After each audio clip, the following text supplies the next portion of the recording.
Assalamualaikum warahmatullahi wabarakatuh. Alhamdulillahirabbil alamin. Wassalatu wassalamu ala asyrafil anbiya'i wal mursalin sayyidina wa maulana Muhammadin wa ala alihi wa sahbihi ajma'in. Amma ba'du. Yang terhormat Romo Kiai Haji Muhammad Idris Jamaluddin beserta Ibu Nyai Hajah Muhimmah Falasifah selaku pengasuh Pondok Pesantren Al-Muhibbin Putri. Yang terhormat Al-Mustahik Ustadz Ahmad Nizomi, yang terhormat kedua orang tua saya yang selalu mensupport saya, dan yang terhormat Bapak Dr. Hanifuddin Mahdum dan Ibu Dr. Khairatul Idawati selaku pencetus pasti aksi literasi. Dan tak lupa teman-temanku sekalian yang berbahagia.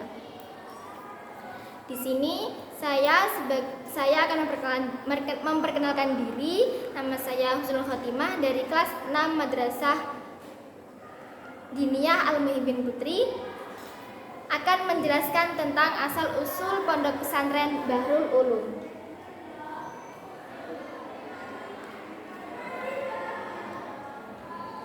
Pondok Pesantren Bahrul Ulum Tambak Beras Jombang ialah pondok pesantren yang tertua dan terluas di Jawa Timur. Lokasi Pondok Pesantren Bahrul Ulum Tambak Beras Jombang sangat strategis. Pondok Pesantren Bahrul Ulum Tambak Beras Jombang ini terletak di antara perlintasan jalur Jawa Timur dari arah utara dan selatan, yakni Tuban dan Malang, dari arah timur dan barat, yakni Surabaya dan Madiun atau Kediri.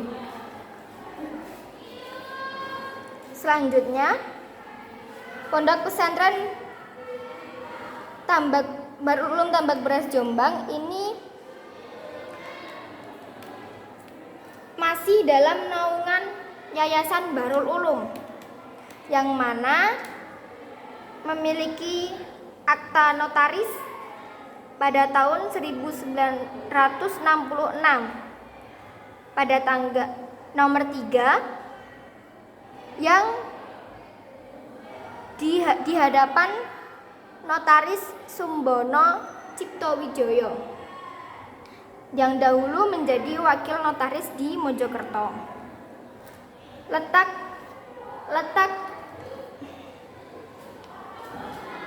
Pondok Pesantren Bahrul Ulum Jombang ini kurang lebih 3 km dari kota Jombang.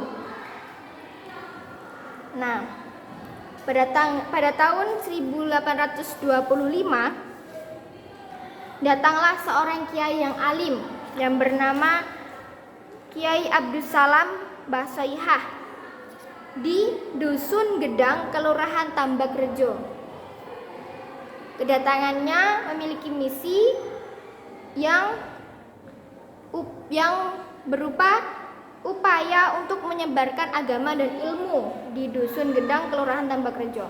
Beliau, Kiai Abdussalam atau Mbah Soihah ini, memiliki arti namanya yakni suara yang menggelegar atau membuat orang bergemetar. Beliau ini putra dari Abdul Jabar atau Mbah Jabar. Mbah Jabar putra dari Abdul Halim atau Pangeran Benowo. Dan beliau ini putra dari Abdul Rahman atau Jaka Tingkir. Nah, pada tahun 1838 Kiai Abdussalam atau Mbah Soihah ini mendirikan pondok pesantren yang bernama Pondok Selawe. Kenapa kok dinamakan Pondok Selawe? Karena pada saat itu beliau memiliki santri Selawe atau bahasa Indonesianya 25. Dan dinamakan juga Pondok Telu. Kenapa kok dinamakan Pondok Telu? Karena beliau dulu mendirikan sebuah gubuk yang terdapat satu bilik untuk berdakwah, satu bilik musola atau langgar untuk berdakwah, dan satu biliknya lagi untuk santri-santrinya. Dan dinamakan Pondok Telu ini juga karena di sana diajarkan 3 ilmu. Yang pertama ilmu syariat, ilmu thariqah, ilmu hakikat, dan ilmu kanuragan. Nah, selanjutnya pada saat Mbak Soihah sudah lanjut usia atau sepuh, bahasa Jawanya sepuh ya, itu dilanjutkan oleh dua menantu beliau yang tidak lain keduanya tersebut adalah santrinya sendiri, yakni Kiai Utsman dan Kiai Said. Kiai Utsman ini memegang pondok Slawe yang di dalamnya berkonsentrasi mengajarkan tentang thariqah. Sedangkan Kiai Said itu mendirikan di sebelah baratnya sungai tidak jauh dari pondok Slawe yang berkonsentrasi mengajarkan tentang syariat atau disebut juga pondok syariat. Nah, selanjutnya pada saat Kiai Utsman sudah wafat, beliau tidak memiliki penerus karena beliau tidak memiliki putra laki-laki, tetapi beliau memiliki dua putri perempuan. Sedangkan Kiai Said setelah wafat, pondoknya dilanjutkan oleh Kiai Hasbullah. Kemudian santri-santrinya Kiai Utsman pondok Slawe tadi ini sebagian diboyong oleh menantu beliau yang bernama Kiai Asy'ari, yakni beliau ini kakeknya Gus Dur di Desa Kras. Sebagiannya lagi diboyongkan di Kiai Hasbullah. Santri-santrinya Mbah Said tadi diboyongkan ke Kiai Hasbullah. Kemudian pada jamaah thariqat ini diboyongkan atau dipegang oleh Kiai Abdullah. Nah, Kiai Hasbullah ialah kiai yang sangat kaya raya dan dermawan karena beliau memiliki beberapa gudang-gudang beras di mana-mana. Maka dari itulah kenapa dinamakan Pondok Tambak Beras.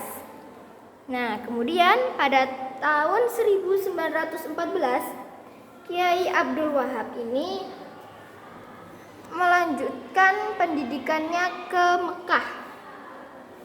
Nah, kemudian beliau mengubah atau melakukan pembaharuan pondok pesantren yang dulunya sistem pendidikannya halaqah menjadi sistem madrasah. Nah, ini dipasrahkan kepada adik beliau yang bernama Kiai Haji Abdur Rahim. Pada tahun 1915 Kiai Abdul Wahab mendirikan madrasah pertama kali di sebelah masjid yang diberi nama Madrasah Mubdil Fan. Nah, kemudian pada 1920 Kiai Hasbullah wafat. Nah, kemudian pondoknya dilanjutkan oleh Kiai Abdul Wahab. Nah, Kiai Abdul Wahab ini memiliki dua adik. Nah, yang pertama ini adiknya bernama Kiai Haji Abdul Hamid yang berkonsentrasi mengelola pondok. Sedangkan Kiai Haji Abdur Rahim berkonsentrasi mengelola madrasah. Kemudian Kiai Haji Abdul Wahab ini mendirikan sebuah kelompok diskusi yang bernama Taswirul Afkar. Nah, kemudian pada tahun 1926 Kiai Abdul Wahab ini mendirikan sebuah organisasi yang dulunya bernama Nahdlatul Wathon dan sekarang bernama Nahdlatul Ulama yang sampai sekarang masih berkembang pesat. Kemudian pada tahun 1942 Kiai Abdul Hamid ini memasrahkan kepada adiknya yakni Kiai Abdul Fattah, yakni menjadi menantu Kiai Bisri Syamsuri. Bisri Syamsuri ini beliau adalah adik ipar dari Kiai Abdul Wahab. Beliau dipanggil oleh Kiai Abdul Hamid tadi dan Kiai Abdul Rahim guna untuk melakukan atau upaya regenerasi pengelolaan madrasah. Nah, kemudian pada tahun 1943 Kiai Abdul Hamid wafat. Kemudian Kiai Abdul Rahim wafat. Beliau kemudian pondoknya dilanjutkan oleh Kiai Abdul Fattah. Kiai Abdul Fattah mendirikan Madrasah Ibtidaiyah Islamiyah yang sekarang dinamakan Madrasah Ibtidaiyah di sebelah rumah atau dalam Kiai Wahab.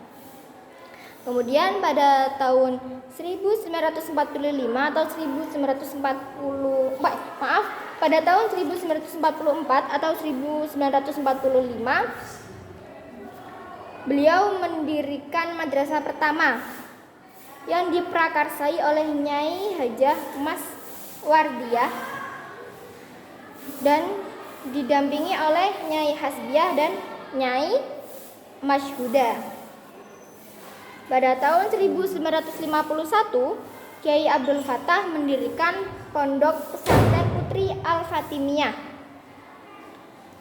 Nah, pada tahun 1965, Kiai Abdul Hamid memberi nama Bahrul Ulum.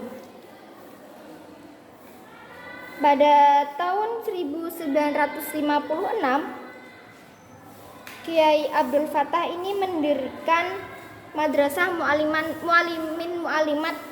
tahun. Kemudian berkembang pesat pada tahun 1964 menjadi Madrasah Mu'alimat 6 tahun. Pada tahun Kiai Abdul Fattah pada tahun 1974 mendirikan perguruan tinggi atau Ma'had Ali.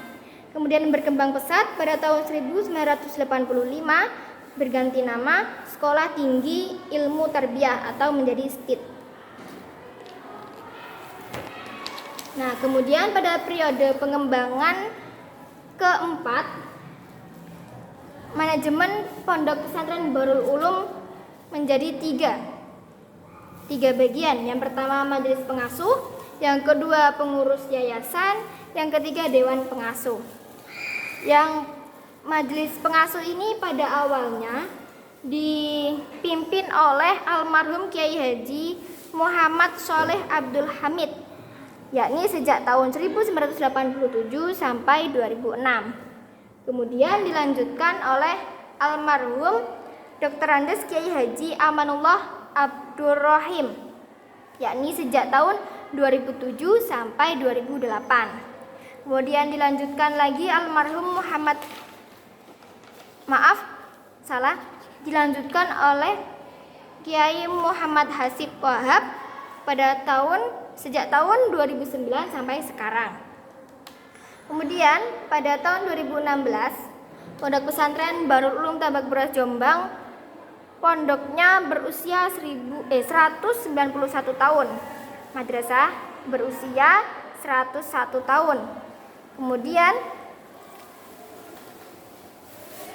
memiliki 37 unit pondok pesantren putra dan putri. Dan selanjutnya memiliki 20 unit sekolah formal. Nah, pada tahun 1966 Kiai Wahab memanggil 4 santrinya guna untuk memberikan logo Pondok Pesantren Bahrul Ulum, yakni 4 santrinya bernama Ahmad Junaidi, Muhammad Masrur Dimyati, Abdullah Yazid Sulaiman, dan Muhammad Syamsul Huda. Keempat santri ini mengajukan 4 nama. Yang pertama nama Bahrul Ulum, yang kedua Darul Hikmah, yang ketiga Mambaul Ulum. Nah, kemudian disetujuilah nama Bahrul Ulum dan memiliki logo seperti ini. Nah, di sini tercantum dalam logonya ada surat Al-Kahfi ayat 109, yang mana kemudian oleh Kiai Wahab disuruh untuk membacakan manakib yang disuruh, yakni salah satu santrinya yang bernama Kiai Jamaluddin Ahmad yang sekarang menjadi pengasuh Pondok Pesantren Al-Muhibin Putri, yang dulunya menjadi pengasuh Pondok Pesantren Al-Muhibin Putra.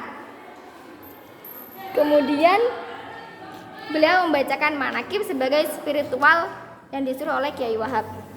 Nah, kemudian sistem pendidikan Pondok Pesantren Darul Ulum ini memiliki dua sistem. Yang pertama sistem pendidikan formal, yang kedua sistem pendidikan non formal atau dinia. Nah, sekian dari saya. Apabila ada kata-kata yang kurang berkenan atau ada kata-kata yang kurang tepat, saya mohon maaf yang sebesar-besarnya. Wabillahi taufik wal hidayah. Wassalamualaikum warahmatullahi wabarakatuh.